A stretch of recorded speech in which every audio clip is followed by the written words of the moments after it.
from the Pain Toolkit. And yes, I'm back with Keith. Good afternoon to you, Keith. Hi, Pete. Good to have you on again. Thank you. Keith, where, as you know, we're adding things to the Pain Toolkit, etc. And there's a section in there now about resilience. Now, I know that's really one of your pet things to talk about. So can I ask you to give the viewers a really good little bit of a mini tour of resilience, what it means to you, but how it can help people who live with neuropathic pain?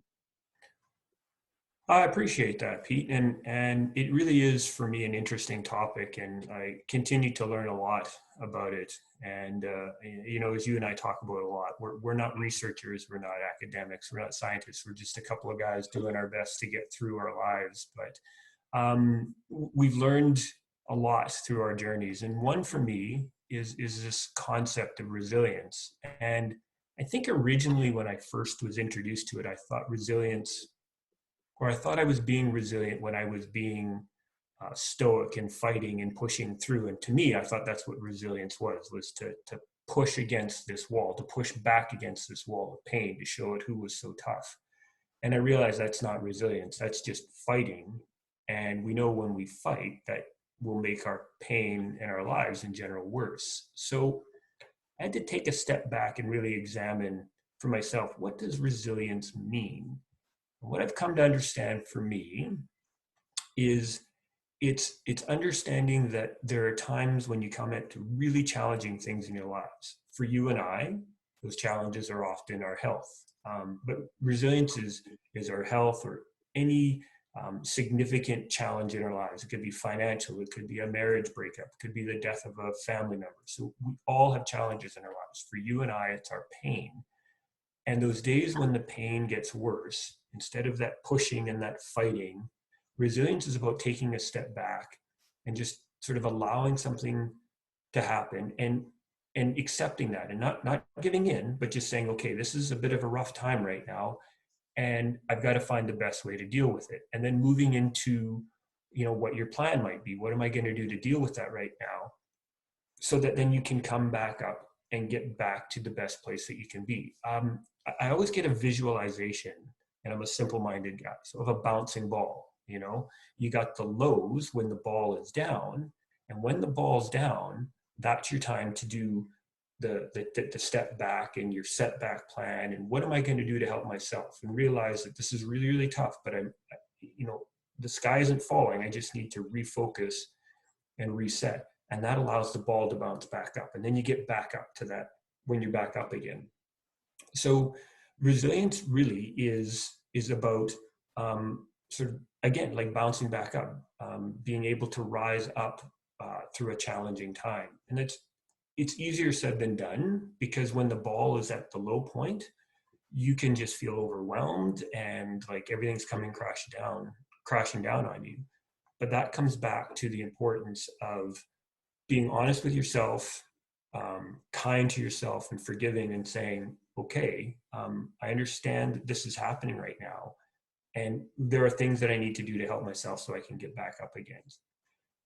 Again, it's a bit easier said than done, and I say that because it's easier to be resilient when you've got, like I do, I got a lot of family support and I've got a lot of good things around me. But it's still something that we can all work on and learn. Resilience is within us. It's not a course that you can go and take at school.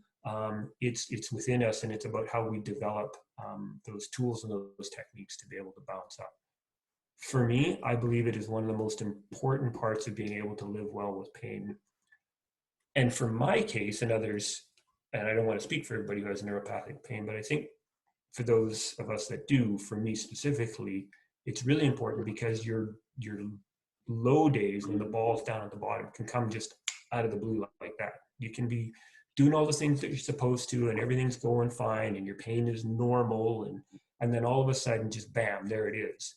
And it's really easy to get caught up in that sort of that fear and, oh my God, and what's going on. And that's when it's important to take that step back, reset, and know that everything's going to be okay. And there's some things you need to do. Again, get into that plan. What do I do to allow the ball to bounce back up? So critically important. easier. I get it. It's easier said than done, but it's something that we can all, it's important for all of us to learn what we can do to help ourselves so we can have that bounce back. Thanks, Keith. And I'll go with you. It's something something I had to learn. Really, it's knowing, as you say, when the ball drops, you bounce back up again. Like, you know, you dig in, I guess, a little bit. I think it's like I think what helps me, you know, especially when things going a bit bonkers with my pain, like it's having that resilience, but also a little bit of a plan. Call it a resilience plan, I guess, and how do we get back up there, you know? Yeah.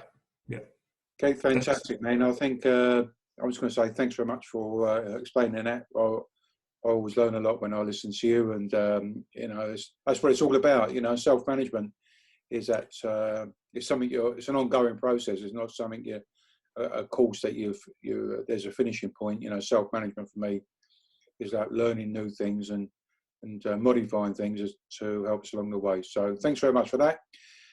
And as I say, thanks everybody for watching. And we'll see me and Keith will see you on again another Paint Toolkit video. Take care now.